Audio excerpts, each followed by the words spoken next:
chapitre 2, nous étions arrêtés au verset 23 et nous reprenons au verset 24.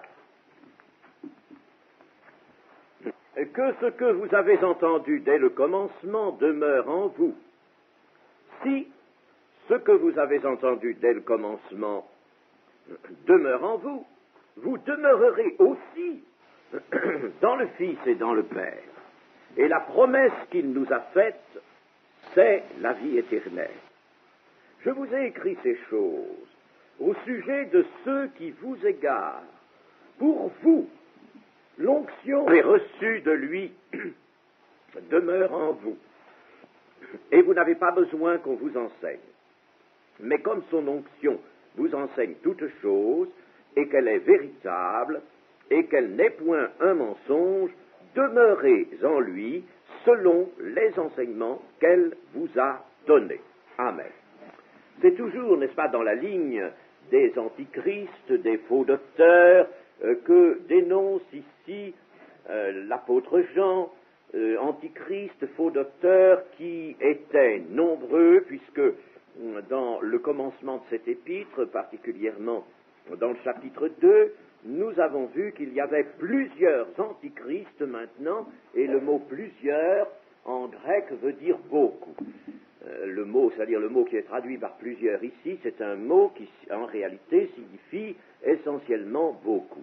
Il y en avait donc, et bien entendu cela n'a pas cessé, je vous ai exposé pourquoi il ne pouvait pas ne pas y avoir d'antichrist, c'est l'œuvre de l'ennemi, de Satan, qui est déjà condamné, a dit le Seigneur Jésus avant de quitter cette terre, il est déjà condamné, et bien entendu l'Église est là, l'Église est déjà fondée, le fondement est posé, on est en train de bâtir dessus, d'augmenter l'édifice, n'est-ce pas, de génération en génération, et le diable assiste à cela dans son propre royaume. Alors vous comprenez, n'est-ce pas, qu'il va réagir, et les moyens de réaction, dans la logique même de ces choses, nous les avons vus, ça ne peut être que la séduction, essentiellement la séduction, quand ce n'est pas la persécution, c'est la séduction. Que ce que vous avez entendu dès le commencement demeure en vous. Le mot commencement ici est amphibologique, c'est-à-dire qu'il a double sens. Il est à double sens. Il y a, premièrement, le sens que voici, le commencement de la prédication apostolique. Ce que vous avez entendu dès le commencement, c'est-à-dire dès que l'on a commencé à annoncer l'Évangile. Et cela n'était pas éloigné de Jean, c'était éloigné de quelques dizaines d'années, n'est-ce pas? Par conséquent, c'était encore proche. Aujourd'hui, nous, ça fait des siècles que ça a commencé, n'est-ce pas, la prédication de l'Évangile. Mais au temps de Jean, c'était proche. Alors, donc, le commencement, là, dans un premier sens, c'est le commencement de la prédication apostolique. Et ce commencement, les premiers destinataires de l'épître, les destinataires directs, comme on peut les appeler, n'est-ce pas, contemporains de Jean, ils l'avaient ce commencement. Ils en avaient encore, non seulement la tradition orale, mais ils en avaient des écrits, n'est-ce pas? Il y avait encore là, et la preuve c'est que Jean, lui, était un homme du commencement, il était apôtre, et par conséquent, il prêchait le commencement, c'est-à-dire le fondement. N'est-il pas, lui, l'un de ceux qui a posé avec son maître Christ le fondement de l'Église? Le deuxième sens est celui-ci, le commencement de l'expérience chrétienne de chacun. Le commencement, en somme, où la parole de vérité a fait naître le chrétien à la vie nouvelle. Et c'est ce second sens qui nous parvient. C'est ce sens-là qui nous parvient et que nous avons à prendre. Nous ne serions pas nés à la vie nouvelle sans la parole de vérité. Jacques, dans son épître, au chapitre 1er, au verset 18, et au verset même 16, 17 et 18, nous dit ceci. « Ne vous y trompez pas, mes frères bien-aimés. toute grâce excellente et tout don parfait descend d'en haut, du Père des Lumières, chez lequel il n'y a ni changement, ni ombre de variation. Il nous a engendrés, selon sa volonté, par la parole de vérité, afin que nous soyons en quelque sorte les prémices de ses créatures.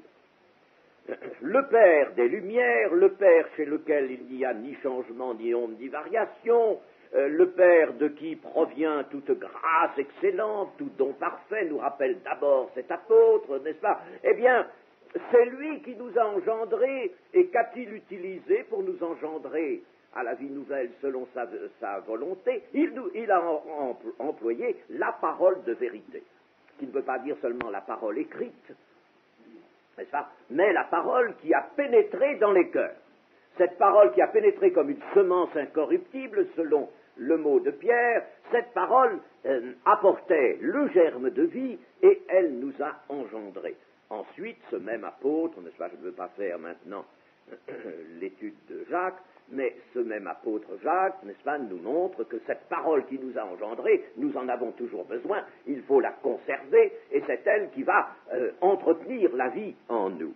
Eh bien, c'est bien ce que Jean veut nous dire, lui aussi, dans le texte que nous étudions. Ainsi, la parole, n'est-ce pas, de vérité, nous a fait naître. Nous ne serions pas nés sans elle. Il faut bien que nous sachions une chose, c'est que l'erreur n'enfante pas à la vie de Dieu. Une parole déviée, je ne dis pas seulement une parole dénuée de la puissance du Saint-Esprit, mais je dis même une parole, n'est-ce pas, déviée de la vérité, hein. Eh bien, cette parole-là ne peut pas enfanter. Si vous prenez, n'est-ce pas, dans la nature une semence quelconque et que vous apportiez une petite modification à la semence, n'est-ce pas, eh bien, vous la tuez. Elle ne peut plus produire la vie, n'est-ce pas? C'est fini. Eh bien, là, il en est de même. L'erreur n'enfante pas à la vie de Dieu, elle ne peut pas révéler Jésus-Christ. Elle ne le peut pas.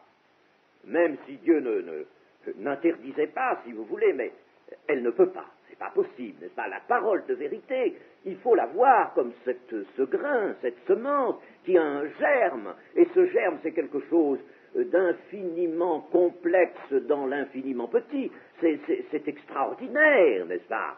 Extraordinaire, ce germe. Eh bien, mais ça, il faut que ce soit intégral. Quand on prend une semence, n'est-ce pas, il ne s'agit pas de briser le petit germe s'il s'est déjà un peu manifesté extérieurement. Si on le brise, c'est fini. C'est fini. Ce germe-là contient la plante qui va se développer. Eh bien, c'est ça. On ne peut pas y toucher, n'est-ce pas? C'est quelque chose qui ne peut pas être faussé. Il faut que ça reste tel que le Créateur l'a fait. L'erreur n'enfante pas. Ce qui enfante, c'est l'esprit de vérité, c'est la parole de vérité, et c'est bien là-dessus que se fonde ici l'apôtre Jean. Nous avons entendu cette parole de vérité, c'est donc elle qu'il faut garder, c'est elle qu'il faut garder, que ce que vous avez entendu dès le commencement demeure en vous, voilà ce qu'il faut garder, voilà le dépôt précieux qu'il faut garder. Et il faut se méfier des innovations qui sont contraires à cette parole de vérité.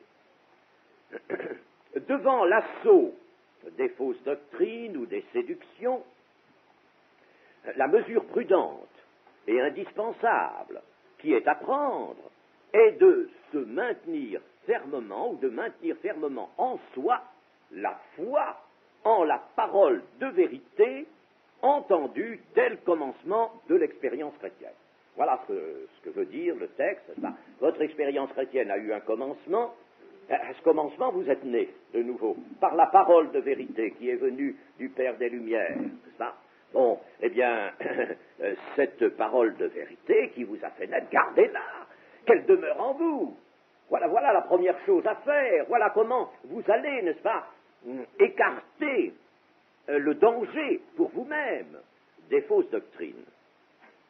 Nous allons d'ailleurs voir des recommandations analogues dans 2 Pierre 1, 10 et 12. C'est pourquoi, frères, appliquez-vous d'autant plus à affermir votre vocation et votre élection. Élection, ça c'est une œuvre de Dieu, n'est-ce pas? Votre élection. Car en faisant cela, vous ne broncherez jamais. C'est vous ce que nous dit Pierre.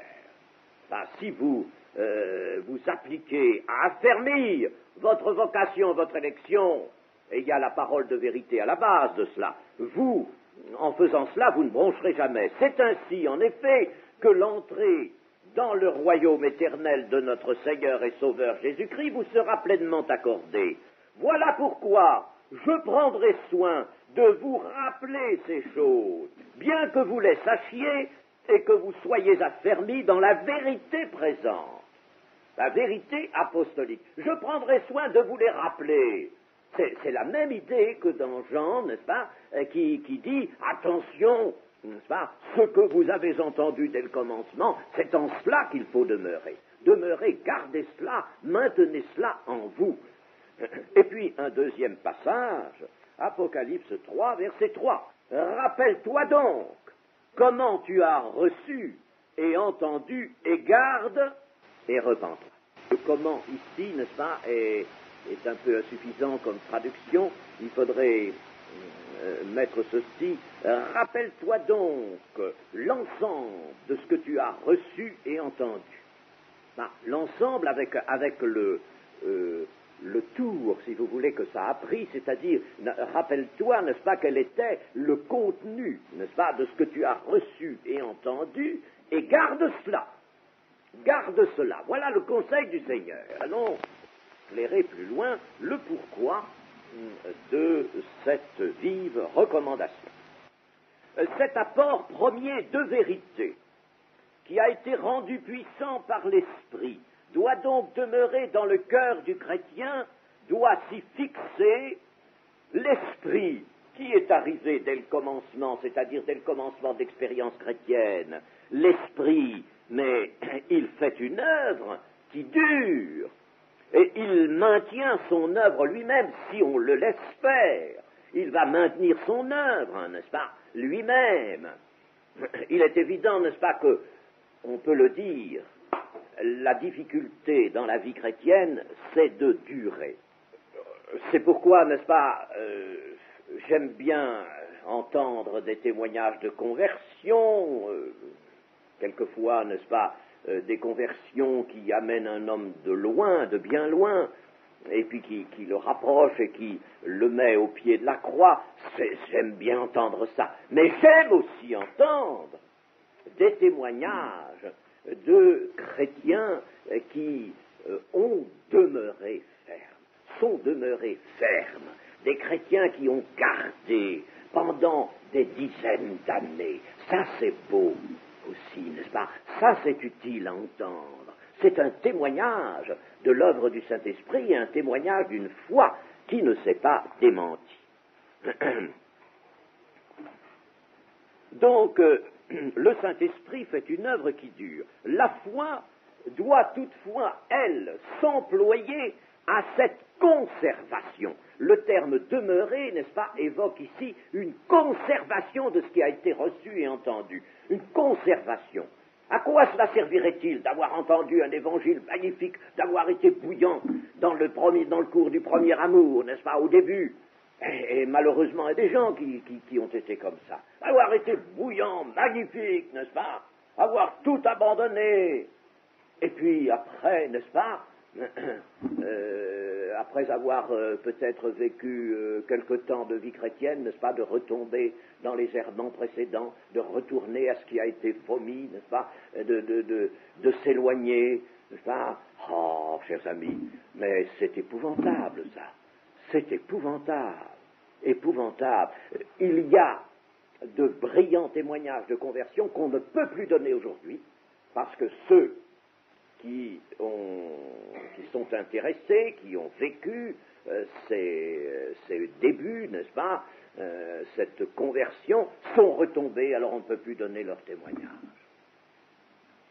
Je me rappelle un jour, nous étions dans une église, et puis il y avait quelqu'un qui voulait donner le témoignage d'un autre qu'il avait très bien connu, c'était une conversion magnifique, et puis le pasteur lui dit, surtout jamais, non, ne donnez pas ce témoignage. Alors l'autre ne savait pas, il dit, mais pourquoi? C'est beau, c'est un témoignage magnifique. Vous ne savez pas, malheureux, que cet homme est tombé. Alors on ne peut plus donner le témoignage de sa conversion. Ça, vous vous rendez compte, chers amis? Demeurez, nous dit le Seigneur, demeurez dans ce que vous avez entendu. Mais ça, c'est important. Le salut n'est pas justification seulement, mais justification plus sanctification. Sans la sanctification, nul ne verra le Seigneur. C'est bien de venir dans la maison de Dieu. Il faut s'y tenir, il faut y demeurer. Mais la foi doit s'employer à cela.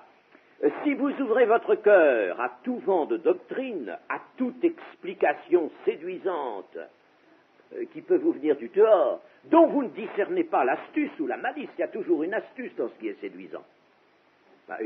J'avais une brochure l'autre jour, là je l'ai laissée à mon bureau, je ne l'ai pas rapportée, n'est-ce pas, en lisant cette brochure, n'est-ce pas, apparemment très bien faite par des gens qui ont de la connaissance, il y a là-dedans une astuce, on arrive à des conclusions qui sont anti-bibliques, qui ne sont pas selon la saine doctrine.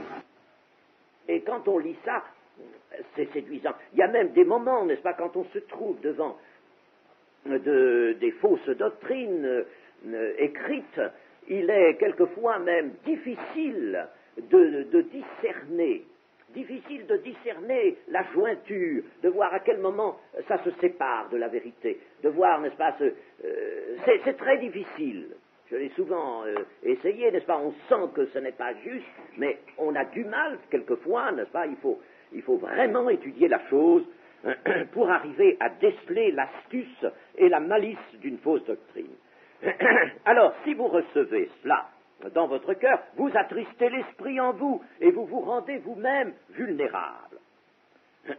Christ en vous, lui qui est la vérité, n'est-ce pas, c'est cela qu'il vous faut, Christ en vous, la vérité en vous. Mais attention, Christ ne sera pas en vous avec la vérité sans vous. Il ne sera pas en vous sans vous. Je rappelle ce que le Seigneur a dit. Si, il y a toujours un si vous demeurez en moi et que mes paroles demeurent en vous, n'est-ce pas, alors demandez ce que vous voudrez, cela vous sera accordé, c'est l'exaucement de la prière. Mais il a dit aussi ceci, demeurez en moi et je demeurerai en vous. Mais si vous ne vous maintenez pas en moi, moi non plus, je ne me maintiendrai pas en vous. Ensuite, au verset 24 toujours, Jean nous dit, si ce que vous avez entendu dès le commencement demeure en vous, vous demeurerez aussi dans le Fils et dans le Père. Pour demeurer, mettez, si vous voulez, pour la bonne compréhension, mettez maintenir. Alors, nous avons ceci, si ce que vous avez entendu dès le commencement se maintient en vous, vous vous maintiendrez vous aussi dans le Fils et dans le Père. Parce que demeurer a le sens ici, n'est-ce pas, non pas d'habiter, n'est-ce pas, en mettant sa carte de visite là, n'est-ce pas, d'habiter et puis d'aller se promener partout, n'est-ce pas, non, il s'agit là, n'est-ce pas, de rester, vraiment, de s'établir dans la position indiquée. Si cette position est tenue, si donc, n'est-ce pas, nous demeurons dans ce qui a été entendu dès le commencement, c'est une condition, d'où va découler une conséquence, mais la conséquence, elle est magnifique, elle est surnaturelle, elle est pleine d'une puissante et glorieuse réalité, demeurer dans le Fils et dans le Père, se maintenir dans le Fils et dans le Père, là, être vraiment dans l'union, n'est-ce pas, une union qui, alors là, est solide, une union qui ne peut pas, n'est-ce pas, se rompre, impossible, vous demeurerez, vous serez dans cette union solide, magnifique, une union extraordinaire avec le Fils et avec le Père. Vous serez maintenus dans cette union. Vous vivrez donc dans la communion, c'est-à-dire que, à ce moment-là, en faisant un petit peu, n'est-ce pas, appel aux moyens d'expression de Paul, il est bon d'utiliser tous les éléments qu'on a dans la Bible, eh bien alors nous pouvons dire que le chrétien qui se maintient ainsi dans ce qu'il a entendu dès le commencement, il garde la parole du Seigneur, il demeure dans le Seigneur demeure en lui, il est dans la communion du Fils et du Père, alors on peut dire qu'il plonge ses racines, des racines qui s'étendent toujours plus, des racines, n'est-ce pas, qui prennent possession du terrain. Alors il plonge ses racines dans la vie de Jésus-Christ, hein, et par suite dans la vie de Dieu lui-même. Voilà ce que l'apôtre nous dit. Mais attention, il n'y a rien, chers amis, de plus important que cela. Nous touchons à la moelle, je dirais la moelle épinière, si vous voulez, n'est-ce pas, de l'expérience chrétienne. On fait place à un tas de choses. Certes, il y a des choses enseignées qui ont une place. Mais, chers amis, si vous faites place à tout, mais que vous ne faites pas place à ça, à la communion au Fils et au Père, c'est bien le thème dominant de cet épître de Jean qui nous a dit « Or, notre communion est avec le Père et avec son Fils Jésus-Christ, et nous vous écrivons ces choses afin que votre joie soit parfaite. » C'est la moelle épinière. S'il n'y a pas cela, chers amis, tout le reste devient factice. Vous pouvez avoir un intérêt pour la Bible, un intérêt pour le chant, un intérêt pour l'Église, participer à toutes sortes de manifestations. Tout sera factice si vous n'avez pas la communion. La vie chrétienne a pour fondement la communion au Fils et au Père. Ça, c'est ça qu'il faut mettre au premier plan. Et je le dis quelquefois, mais je suis obligé de le redire, n'est-ce pas? Vous avez des personnes, hélas, dans la Pentecôte, qui cueillent ce qui leur plaît, et qui cueillent notamment, par exemple, certaines exaltations, certaines émotions religieuses. Mes chers amis, faisons un petit peu tout de même de psychologie, et si nous allons dans des milieux religieux, quels qu'ils soient, mais vous trouverez des gens qui ont des émotions religieuses, vous en trouverez des gens. Vous en trouverez chez les bouddhistes, vous en trouverez où vous voudrez, vous en trouverez dans le catholicisme. Vous trouverez des gens qui ont des émotions réelles, des émotions, n'est-ce pas, de véritables émotions religieuses, des émotions qui leur donnent le sentiment, n'est-ce pas, d'être saints, de s'être rapprochés de Dieu. Mais, chers amis, tout cela n'est que travail de l'âme. Sans le travail de l'esprit, s'il n'y a pas la parole de Dieu, s'il n'y a pas la communion. Parce que la communion, c'est par l'esprit qu'elle se réalise. Notre esprit a l'esprit de Dieu. Ça, l'Esprit Saint sera en vous, il sera avec vous, il sera en vous. Et où va-t-il être? Il va être en union avec l'esprit de l'homme qui a été réveillé par la nouvelle naissance. Alors, ça c'est central. C'est ce qui fait le vrai christianisme. Il faudrait, voyez-vous, préférer savoir peu de choses et être dans la communion du Fils et du Père que de savoir beaucoup sans cette communion. Je ne dis pas que l'ignorance est une chose à cultiver, mais je dis, n'est-ce pas, c'est pour vous montrer, mieux vaudrait en somme avoir peu de savoir biblique, mais être dans la communion que d'avoir une grande connaissance biblique et d'être en dehors de la communion. C'est central, il faut attacher à cette communion avec le Fils et le Père la priorité absolue. Ça, c'est la priorité des priorités. Et la promesse qu'il nous a faite, dit le verset 25, c'est la vie éternelle. La vie éternelle.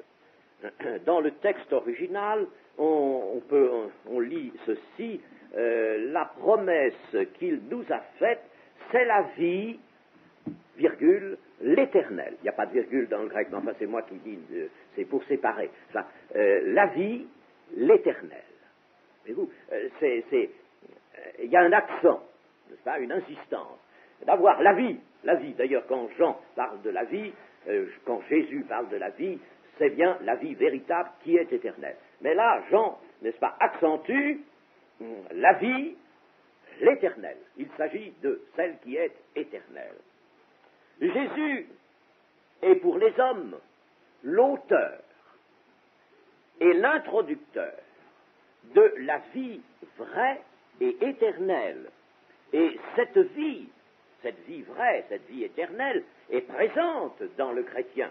Elle est présente en une réalité qui précisément, n'est-ce pas, est celle, est conséquence de la communion, si je puis dire, ou elle est liée à la communion. Si le Christ est là en vous, si l'amour, n'est-ce pas, de Dieu est en vous, si Christ y est, l'amour de Dieu est en vous, la victoire est en vous, il y a, n'est-ce pas, tout ce qui appartient à Christ qui est là. Il est venu avec une plénitude. Il ne vient pas les mains vides. Il vient tel qu'il est, n'est-ce pas, le Christ glorifié, avec tout ce qu'il a acquis, tout ce qu'il a conquis. Il vient avec cela. Alors il est là, n'est-ce pas? Il est là, à pied d'œuvre, dans le cœur, dans la personne. Votre corps est le temple du Saint-Esprit, est-il dit. Alors il est là, n'est-ce pas? Alors s'il est là, et s'il est lié à vous, mes amis, c'est tout simple. Le Christ ne meurt pas. Et c'est, il nous le dit lui-même, Paul nous le rappelle dans les Romains, le Christ ne meurt pas, il ne peut plus mourir. Il ne peut pas mourir. J'étais mort et je suis vivant au siècle des siècles. Il ne peut plus mourir. Bon, il ne meurt pas. Ce Christ vivant, avec une humanité vivante, disons, n'est-ce pas? Eh bien, il est là. Il est là à pied d'œuvre, et s'il est lié à vous, comment voulez-vous que vous mouriez? N'est-ce pas? Quand deux parties sont unies l'une à l'autre, n'est-ce pas? Et qu'elles sont vivantes, eh bien, il faudrait que l'une meure pour que l'autre meure. Mais si elles sont vivantes, si l'une, celle qui donne la vie à l'autre, si elle est là, elle est dans l'union, eh bien l'autre partie reste vivante aussi, cela va de soi. C'est pour ça que le Seigneur a dit, celui qui vit et qui croit en moi, mais il faudrait peut-être, pour la bonne compréhension, dire ceci, celui qui est présent sur la terre, et qui croit en moi au point d'être uni à moi, n'est-ce pas, qui est uni à moi, il ne mourra jamais, il ne peut pas mourir. Allons, voyons, n'est-ce pas, c'est tellement vrai, c'est tellement puissant, il ne peut pas mourir. Il ne mourra jamais s'il reste dans cette union, il ne mourra pas, il ne peut pas mourir. Celui qui vit et qui croit en moi ne mourra jamais. Crois-tu cela? N'est-ce pas? A-t-il été demandé à Marc. Crois-tu cela? Et nous, n'est-ce pas, il faut que nous nous accrochions à cela. Nous sommes présents sur la terre en ce moment. Et si nous demeurons en lui, nous restons liés au Christ vivant, nous ne mourrons jamais. Pour mourir, il faudrait alors rompre l'union avec Christ. Au verset 26, « Je vous ai écrit ces choses au sujet de ceux qui vous égarent. » Ceux qui égarent, ce sont les apostats. Le mot dans le grec, n'est-ce pas, est assez révélateur. Ce sont les apostats. Et que sont les apostats? Ce sont des gens qui ont abandonné la vraie foi, la foi, disons. Il n'y a pas une vraie et une fausse foi, n'est-ce pas, mais la foi. Ils ont abandonné la foi. L'apostasie, c'est cela. Ça vient d'un mot, apostasia d'ailleurs, en grec, qui signifie renoncer à. Ils ont renoncé à, ils ont démissionné d'eux. Ils étaient pleinement dans la vérité, dans la foi, ils ont démissionné d'eux, ils ont renoncé à. Et c'est bien ce que nous voyons d'ailleurs dans la deuxième épître de Pierre. Eh bien, ces apostats, ils trompent par de fausses déductions. C'est surtout ça, chers amis, qu'il faut craindre. Parce que quelqu'un viendra ne pas vous dire oh, mais le Seigneur Jésus-Christ n'est pas Dieu, le Seigneur Jésus-Christ est un homme comme les autres, on viendra vous renverser, n'est-ce pas, l'évangile, vous direz allez-vous-en, je garde ma foi, moi je sais que... Bon, mais les apostats ne viennent pas avec des moyens grossiers, comme cela. Ils viennent avec tous les versets bibliques, avec tout, ça. Et puis, alors là, ils vous font des déductions. Et vous avez vu tel verset, prenez encore tel autre, et puis encore ça. Alors, vous comprenez, étant donné que le verset dit cela, il vous amène, n'est-ce pas, il amène votre pensée à quelque chose d'un peu nouveau que vous n'aviez pas vu. C'est comme ça. Puis, alors, c'est assez séduisant, souvent. Tiens, c'est un aperçu que ça devient philosophique un peu. Et voilà comment les séducteurs vous éloignent de la vérité. Et c'est par de fausses déductions, par des exposés paraissant bibliques, mais qui s'éloignent des textes et qui construisent une doctrine erronée. Certains hommes ont eux-mêmes été séduits. Il y a des hommes qui ont été séduits et ensuite ils en séduisent d'autres. Suffit-il d'affirmer la vérité pour éviter la séduction? Je réponds là, je vais au-devant, n'est-ce pas, d'une question. Il y a certains qui disent, oh ben, n'aimons pas entendre parler des faux docteurs, des faux prophètes, des fausses doctrines, des antichristes, des apostats, tout ça. Non, non, non. Pour nous avons Christ crucifié, nous avons la vérité. Annonçons la vérité est lumière, elle chasse les ténèbres, etc. Alors, cela juge l'Écriture, qu'est-ce que vous voulez? Parce que l'Écriture, vous pouvez remarquer que le Nouveau Testament contient des avertissements formels et réitérés. Alors, il juge l'Écriture. L'Écriture n'avait pas besoin de faire tout ça. L'apologétique, n'est-ce pas, était une chose inutile selon eux, n'est-ce pas? Eh bien non, on n'a pas le droit de juger l'Écriture, n'est-ce pas? Et peut-être qu'en physique, c'est vrai, la lumière chasse les ténèbres, mais en matière spirituelle, n'est-ce pas, les ténèbres peuvent très bien, eux, chasser la lumière. Et la preuve, c'est que Jésus l'a dit lui-même. Si ton œil est en bon état, tout ton corps sera éclairé. Mais si ton œil est en mauvais état, alors ton corps va être plongé dans les ténèbres, et si, après avoir été dans la lumière, ton corps est plongé dans les ténèbres, combien profondes seront ces ténèbres? Voilà des ténèbres à cause du mauvais état de l'œil, n'est-ce pas? C'est une figure, n'est-ce pas? Mais à cause du mauvais état du cœur, à cause que le cœur n'est pas resté attaché à la vérité, alors que s'est-il passé? Les ténèbres ont repris place et ont chassé la lumière, et là, alors, ces ténèbres-là sont plus profondes que la première fois. Alors, il ne suffit pas, par conséquent, d'affirmer la vérité, il faut suivre l'Écriture, et pas plus, ni moins, mais avec elle, n'est-ce pas, avertir des dangers. L'Écriture nous enjoint de dénoncer sans faiblesse la séduction. Et chaque membre de l'Église, attention, n'est-ce pas, il ne faut pas compter toujours sur vraiment les gens qui se font par ministère peut-être des apologètes, pas des défenseurs de la vérité. Il faut penser que chaque membre de l'Église doit être capable de se protéger lui-même. C'est ce que veut ici l'apôtre, se protéger lui-même par la foi simple, par la foi ferme en la vérité reçue au commencement. N'accueillez pas, n'est-ce pas, des choses, c'est ce que va vous dire Jean, n'est-ce pas? Attention, vous avez une foi, vous avez reçu dès le commencement. Ça, c'est la vérité parce que vous ne seriez pas né de nouveau. Si vous avez conscience d'être enfant de Dieu, vous êtes né de nouveau. Et si vous êtes né de nouveau, c'est la parole de vérité qui l'a fait en vous. Alors, cette parole de vérité, entendue dès le commencement, accrochez-vous à ça, gardez-la, c'est ça qu'il faut garder. Et nous arrivons au verset 27, pour vous, l'onction que vous avez reçue de lui demeure en vous et vous n'avez pas besoin qu'on vous enseigne. Mais comme son onction vous enseigne toutes choses et qu'elle est véritable, qu'elle n'est point le mensonge, demeurez en lui selon les enseignements qu'elle vous a donnés. Par onction, il faut entendre ici l'esprit, mais il faut entendre l'esprit reçu en soi.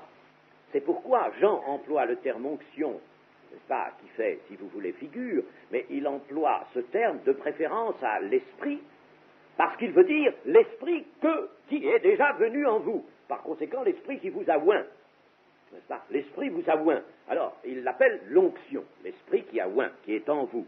Alors, il s'agit de celui-là. Il ne s'agit pas de l'Esprit de Dieu qui peut encore vous parler du dehors, qui peut encore, n'est-ce pas, vous montrer bien des choses, n'est-ce pas, mais il s'agit de l'Esprit qui est en vous. Alors, cet esprit que vous avez en vous vous enseigne toutes choses. Le mot enseigner dans le Nouveau Testament est un peu particulier. Il signifie pénétrer le cœur. Pénétrer le cœur. Il y a eu une pénétration. Voilà ce qu'il dit, n'est-ce pas? L'onction que vous avez reçue de lui demeure en vous, elle a pénétré votre cœur, vous n'avez pas besoin qu'on vous enseigne, n'est-ce pas, car l'onction vous enseigne toute chose. Elle a pénétré votre cœur de la vérité, elle l'a fait pénétrer. C'est pas resté un enseignement extérieur, elle a fait pénétrer cette onction. L'esprit en vous a fait pénétrer au fond de votre cœur. Si bien que le terme enseigné ayant un sens bien dirigé dans le grec, il ne s'agit pas ici de l'enseignement strictement biblique, comme l'apôtre le fait. L'apôtre est en train de faire précisément de l'enseignement biblique, n'est-ce pas? Il est écrivain sacré, ou comme les ministères dans l'Église, comme les ministères le font dans l'Église. Il ne s'agit pas de cela, n'est-ce pas? Il s'agit de cet enseignement direct apporté au fond du cœur par le Saint-Esprit. Quand on fait de l'enseignement biblique, voyez-vous, n'est-ce pas, dans l'Église, eh bien, il doit y avoir, n'est-ce pas, dans ceux qui écoutent cet enseignement, il doit y avoir l'esprit, l'onction doit être en eux. Enfin, autant parler à des chaises, n'est-ce pas? Il doit y avoir, n'est-ce pas, l'onction en eux. Alors, celui qui parle doit parler, évidemment, par fidélité avec le texte, avec l'onction aussi, mais il faut que ceux à qui il s'adresse aient l'onction. Et la preuve, c'est que quand des gens écoutent l'enseignement biblique, un véritable enseignement biblique, et qui n'ont pas l'onction, ils ne comprennent pas. Ils ne comprennent pas, ils peuvent peut-être comprendre par la suite, mais au début, ils ne comprennent pas, ils ne reçoivent pas, pourtant des choses qui paraissent à l'énoncé assez simples, ils ne les comprennent pas. Ce que veut dire l'apôtre, c'est ceci: vous n'avez pas besoin qu'on vous inculque des notions extérieures sur la personne de Jésus-Christ. Je dis sur la personne de Jésus-Christ parce que c'est le contexte qui le fait dire ça. Il est manifeste, nous l'avons vu au chapitre 2, nous le reverrons au chapitre 4, ce qui est en cause, c'est la personne de Jésus-Christ. C'est surtout là-dessus, je vous ai montré les 4 manières de nier ou de renier Jésus-Christ, c'est ça, et c'est ça qui est en cause, n'est-ce pas, dans le contexte de l'épître de Jean. Alors, par conséquent, il est toujours attaché à cette pensée, puisqu'il va y revenir, il y est venu et il va y revenir. Donc, ce que veut dire Jean, c'est ceci, n'est-ce pas? Vous n'avez pas besoin qu'on vous enseigne, vous inculque des notions extérieures sur la personne de Jésus-Christ, car l'Esprit Saint en vous a apporté la révélation de Jésus-Christ venu en chair. Elle vous l'a apporté à pied d'œuvre. Elle vous l'a apporté, l'onction, c'est-à-dire l'Esprit pénétrant en vous, l'Esprit venant en vous, vous a apporté cette connaissance de Jésus-Christ venu en chair, de la personne. Il y a eu un témoignage intérieur, n'est-ce pas? Alors ne laissez pas troubler cette révélation que l'onction a placée en vous. Cette révélation est une authentique attestation de Dieu. Dans cette même épître, nous le verrons, n'est-ce pas? Jean va bien nous montrer ceci, c'est que, attention, il y a un témoignage de Dieu qui est au-dessus du témoignage des hommes. C'est ce que je suis en train de vous dire. Il y a un témoignage de Dieu qui domine toute chose. Le témoignage de Dieu, il va nous en parler. Eh bien, cette révélation apportée par l'onction, c'est le témoignage de Dieu qui a été placé en vous. Un témoignage de Dieu, une attestation de Dieu sur la personne de son Fils. N'est-ce pas? Et j'en reviens à ceci, j'appuie encore sur cela. Quand je l'aurais dit même 20 fois ou 30 fois, ce ne sera jamais une de trop, n'est-ce pas? Dieu peut seul être témoin de lui-même. Ça nous amènerait, n'est-ce pas, à l'étude du témoignage par voie chrétienne, n'est-ce pas? Mais ça c'est une autre chose, je ne peux pas ouvrir tous les chapitres à la fois. Mais je dis ceci, n'est-ce pas? Dieu peut seul être témoin de lui-même. Dieu peut seul être témoin de lui-même. Et les hommes qui ont avec minutie, avec foi, avec humilité, tout en ayant souvent de la science, que les hommes qui ont une véritable science sont des hommes humbles, eh bien, des hommes de science et de foi, n'est-ce pas, l'ont constaté eux-mêmes, après une étude vraiment très poussée des Écritures, après avoir vécu eux-mêmes la vie chrétienne. Ils ont pu dire ceci, c'est que la vie chrétienne, c'est une chose qui s'expérimente par le dedans. On en juge par le dedans.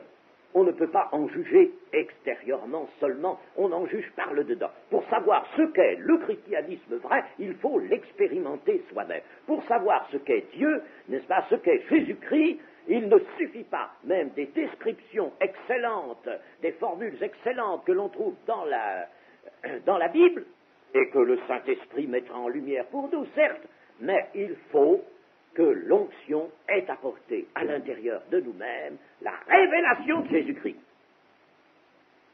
La révélation de Jésus-Christ. L'onction vous conduira dans toute la vérité, l'Esprit dans toute la vérité. Et Paul de dire, n'est-ce pas, que le Saint-Esprit, c'est lui qui vous conduit jusque dans les profondeurs de Dieu. Et c'est pour ça que je cite assez souvent, c'est un passage clé, Matthieu 11.